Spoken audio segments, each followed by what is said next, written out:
All right, in the previous video we created a document term matrix from a collection of titles and abstracts.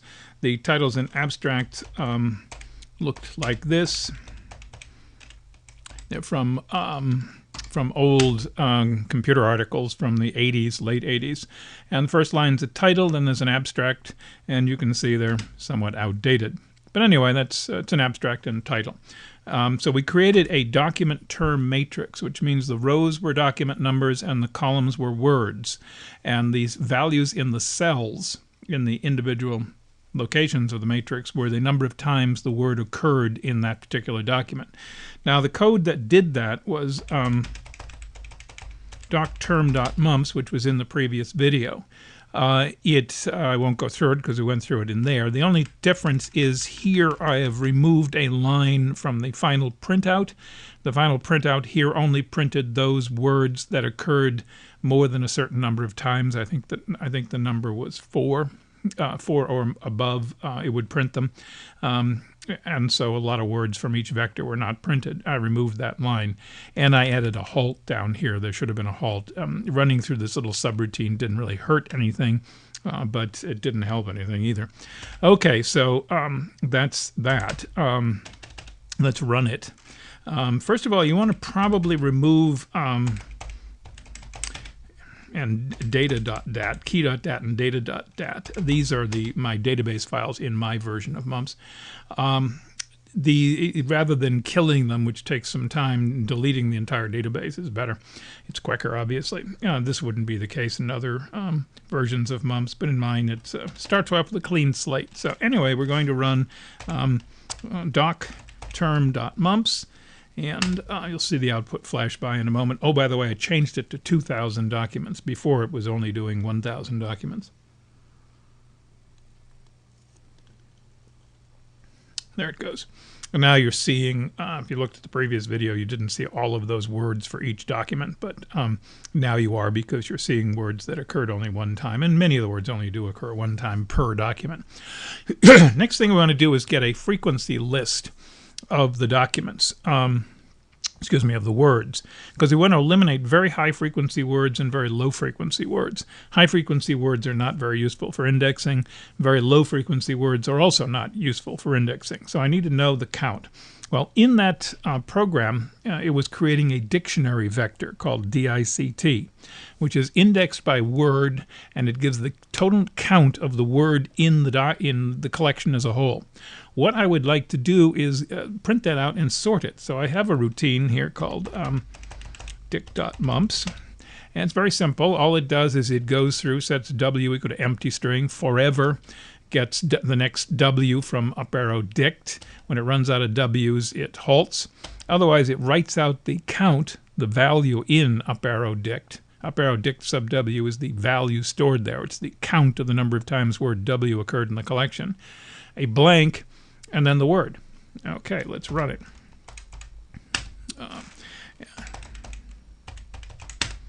And you can see that's the end of it there. Some words occur a lot, some words occur very infrequently.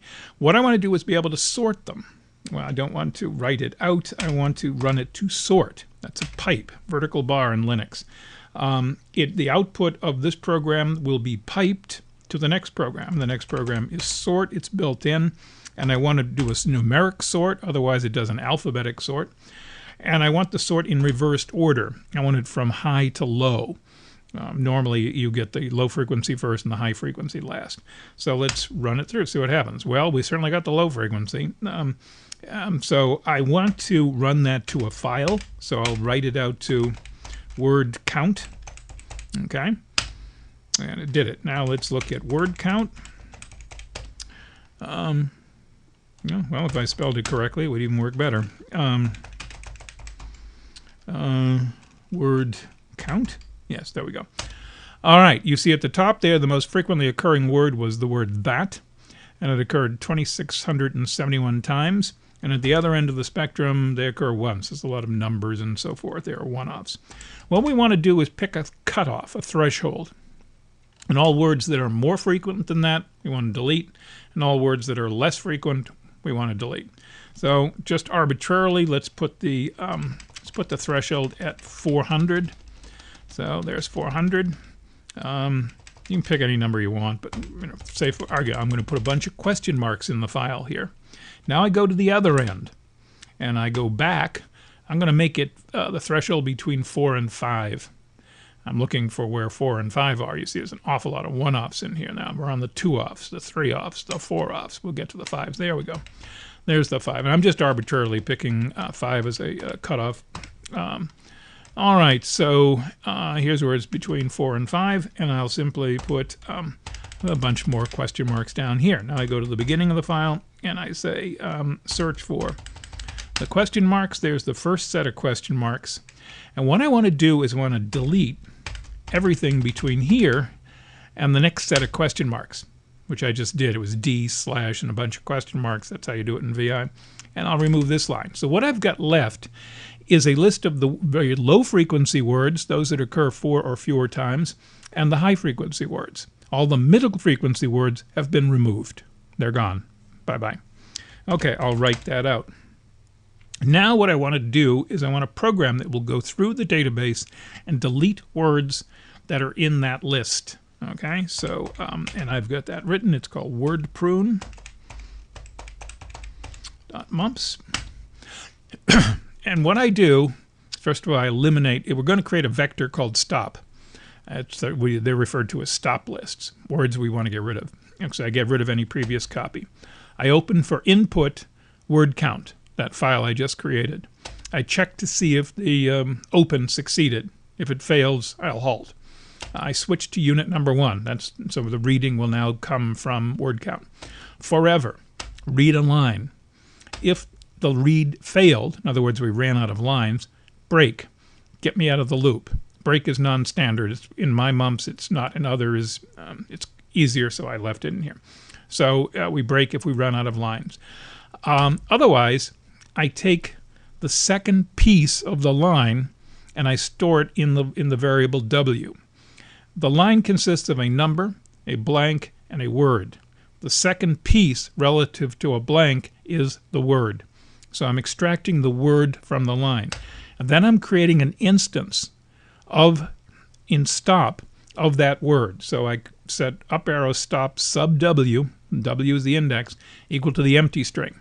I'm not storing anything there because there isn't anything to store. The fact that it exists is all I care about. I'll later on just want to know if a word is in the stop list or not. I don't care what its original value was or anything. So I just set it to empty. All right, once I've done that, I close unit number 1 and switch back to unit number 5. It's always important to have your unit numbers correct. And now I'm going to go through all the documents. First of all, I set document number equal to empty string because I'm going to go one document after another. So first thing I do is set dn equal to $order of up arrow doc sub dn. That will give me the first document number, and it will give me successive document numbers as I go through the file. Finally, when I get an empty string back, it means I've been through all the document numbers. So I exit this loop. Okay, now I get a document number. So I set the word equal to empty.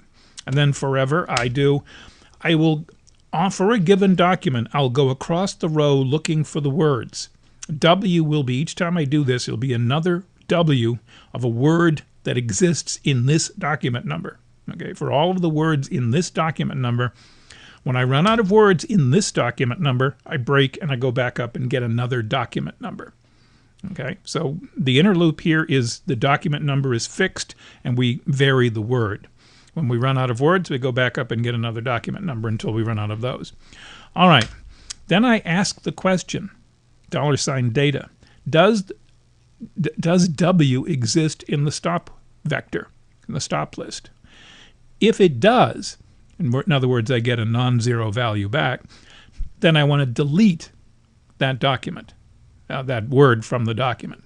Okay, so if $data comes back as non-zero, in other words, true, I will kill the instance of W in document DN.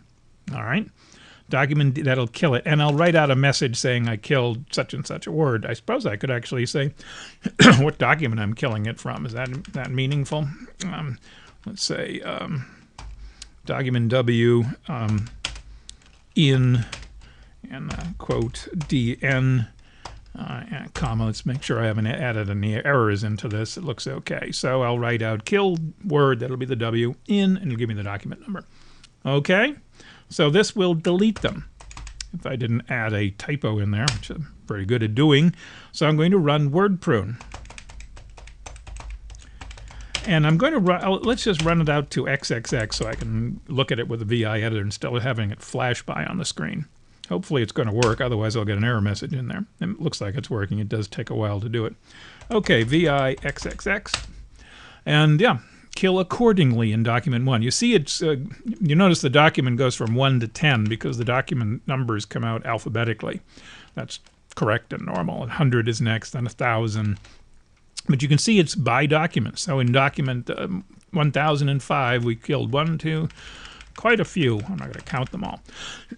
Those are the words that were killed in document 1005. Altogether, VI counts, and it tells me there were 37,828 lines in this file. So that's how many words I killed in the collection.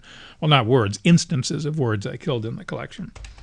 Okay, what does the... what does it look like now that I've done it? What is the document term matrix? Well, I have another program here, which is a show dt.mumps, which is essentially the tail end of document term. It's the program where, and the only thing I've done, it's the program that prints out the document term matrix. I've switched to 2,000. That's the total number of documents. It writes out the title. I is going to be the document number, and it sets the word equal to empty. It goes through for each word for document I. It writes them out, writes out the word, and puts in parentheses the count. Okay, so if I run that, you won't see too much difference, but it actually is smaller. And there is the revised document term matrix coming out. Where words that were very infrequent or very frequent have been hopefully removed. I see some in there that probably should have been removed. 83, 86 based. Seems like that would have been a removal word. Let's have a look at word count. And 83, 86 slash... Oh yeah, it had a frequency of 4. No, that's not it. It's not in. It's 83, 86. Yeah. What was the actual word back here? It was. Oh, I don't see it on the screen now. Popped out. Yeah, 83, 86 based. I go in here. Not in here. It wasn't in the stop list. So 8386 based must have been in the database more than 5 times or more. So yes, it did work correctly. It just sort of jumped out of the screen there. That seems like it might have been a one-off, but 8386s were very popular back in the 80s. All right, that's it.